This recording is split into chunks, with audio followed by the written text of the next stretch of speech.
है दोस्तों, एक और बार आप सबको forexgurukul.com पर स्वागत करते हैं। आज हम लोग कैंडलस्टिक्स और कैंडलस्टिक्स के साइकोलॉजी को देखेंगे। एक सक्सेसफुल ट्रेडर बनने की शुरुआत ट्रेडिंग साइकोलॉजी और इमोशनल डिसिप्लिन को समझने के साथ होती है। आज इस वीडियो में हम लोग कैंडलस्टिक्स भी समझेंगे और कैंडलस्टिक्स के पीछे लगे हुए मार्केट के साइकोलॉजी को भी हम लोग समझेंगे। अगर आप पहले से जानते हैं कैंडलस्टिक को, फिर भी मैं कहूँगा कि आप इसे देखिए एक बार, क्योंकि इसमें कुछ नयापन है और जो मैं एक एक्सरसाइज दूंगा उसको आप करोगे तो आप स्पेक्यूलेटर से ट्रेडर के तरफ का पहला स्टेप अपने जीवन में रख चुके होंगे। Thanks a lot for watching, keep subscribing, keep liking and keep commenting. God bless. Thank you. Candlesticks क्या है? कुछ 300-400 साल पहले जापान के राइस फार्मर्स ने कैंडलस्टिक का इस्तेमाल किया था राइस के प्राइस, जो है चावल के प्राइस के उछल पुतल को समझने के लिए। और उस चीज को स्टीव नीसन नाम के एक शख्स ने यूएस में डाउ जोन्स को और यूएस स्टॉक एक्सचेंज को समझने के लिए उसका इस्तेमाल किया और उन्होंने काफी किताबें लिखी, स्टीव नीसन नाम के शख्स ने। अब ये कैंडलस्टिक्स है क्या और कैंडल्स के पीछे की साइकोलॉजी है क्या, अपन एक छोटे से उदाहरण के तौर पर देखेंगे और उस उदाहरण के साथ आप मैं जो सवाल पूछता हूं उसका जवाब दीजिएगा।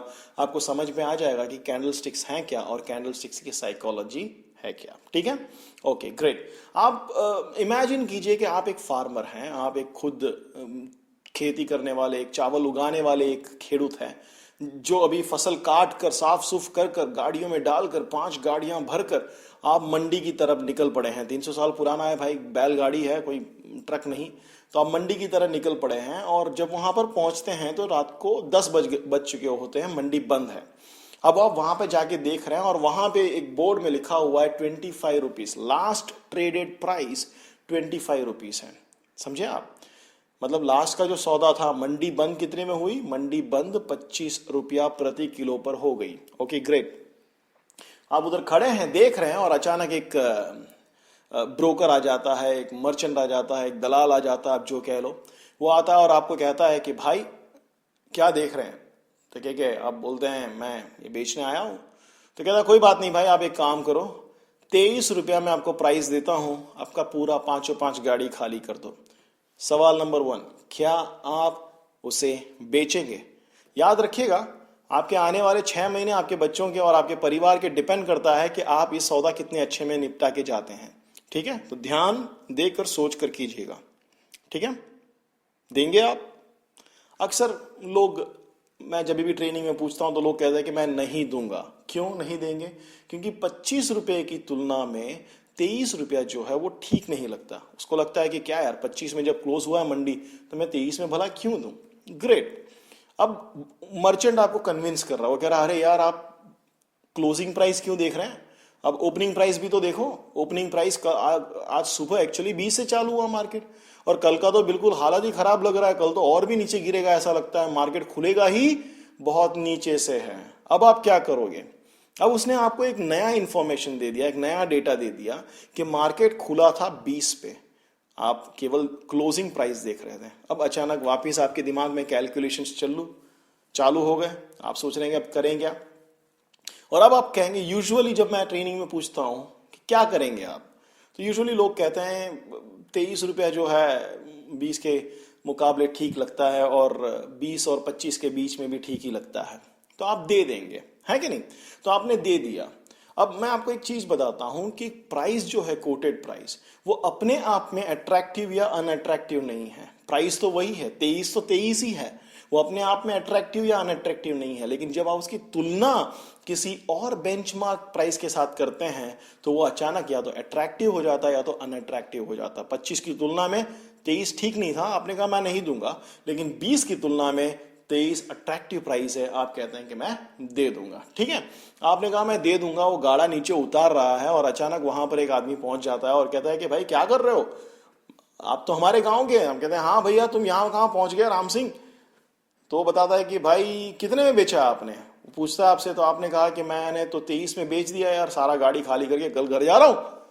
तो वो बोलेगा भाई तूने 23 में क्यों बेच दिया यार, तुझे बताया नहीं, आज किसी ने बताया नहीं, मुझे पूछा होता मैंने तुझे बता दिया होता यार, हाई तो पता है 30 का बना के आया था। लो अब वापिस आप टेंशन में आ गए, वापिस आप कंफ्यूजन में आ गए, क्योंकि अब 30 की तुलना में 23 जो है आपको ऐसा लगता है कि आपके साथ कोई छल कपट हो गया, आपका शोषण हो गया, एक्सप्लॉइटेशन हो गया। तो आप कहते हैं नहीं भाई अब मुझे नहीं देना, क्योंकि 30 का हाई बना के आया, मैं 23 में तुझे क्यों दूंगा, तूने मुझे पूरा इंफॉर्मेशन नहीं दिया। और अचानक ये 23 जो अभी तक ठीक लग रहा था वो फिगर अब 30 की तुलना में आपको लगता है कि ये एकदम बकवास प्राइस पे बेच के आया, मैं तो ऐसे ही फेंक के आया। फिर अचानक वापस ब्रोकर है वो आपको कन्विंस तो करेगा, वो कहता है अरे भाई इसने ये नहीं बताया आपको, भले 30 का हाई बना के आया लेकिन 16 का लो बना के आया, अब क्या करोगे। आप कहते हैं भैया ये क्या हो गया यार, 16 का लो 30 का हाई, मार्केट में बहुत उछल पुथल है, मार्केट में बहुत अनसर्टनिटी है, मुझे बेच के निकल जाना ही ठीक रहेगा। दोस्तों इस एग्जाम्पल में हमने केवल नंबर्स की बात नहीं की, लेकिन उस नंबर्स के पीछे लगे लोगों के रिएक्शंस की बात की, हमने उनके इमोशंस की बात की। अब जो स्पेक्यूलेटर होता है, जो गैम्बलर होता है, वो तो इन सब चीजों को देखता ही नहीं है, वो तो पता नहीं अपने ही मन में लगा रहता है, कहता अभी बढ़ेगा कि नहीं या घटेगा कि नहीं, और खुद ही सट्टा करता है। लेकिन जो ट्रेडर होता है वो इन सारी चीजों को देखता है, कैंडल स्टिक्स को। अब कैंडल स्टिक्स क्या करता है, कैंडल स्टिक्स इन 4 सबसे इंपॉर्टेंट प्राइस पॉइंट्स, सबसे इंपॉर्टेंट दायरे जो हैं मार्केट के, जो पूरे उस दिन के डायनामिक्स को बताते हैं, उनको लेता है। तो शुरू होता है ओपन से, क्लोज, ये 2 हुए, हाई और लो, ये जो बॉडी होती है उसकी वो ओपन और क्लोज के बीच की होती है, और ऊपर एक ये जो डंडी है वो उसे शैडो कहते हैं, और जो नीचे जाती है डंडी वो लो तक जाती है। तो जब मार्केट जब उछलता है तो ओपन नीचे होता है उस समय दौरान, और क्लोज ऊपर होता है, और वैसे ही जब मार्केट गिरता है तो ओपन ऊपर होता है और क्लोज नीचे रहता है, और इसको शैडोज कहते हैं। ठीक है, मैंने भाई अब बड़ी खुशी खुशी अपनी बीवी को अपना चैनल दिखाया, मैंने कहा देखो अपने सब्सक्राइबर्स। तो मेरी बीवी कहती है कि जो आंटी कश्मीरी पुलाव बनाना सिखाती है उसके भी 450 सब्सक्राइबर्स है, और तुम पता नहीं टेक्निकल एनालिसिस सिखाते हो और इतने कम है। तो भाई वो ताने मार रही है, अगर आप इसी फील्ड में हैं तो प्लीज़ सब्सक्राइब करो यार, कमेंट करो यार, लाइक करो यार।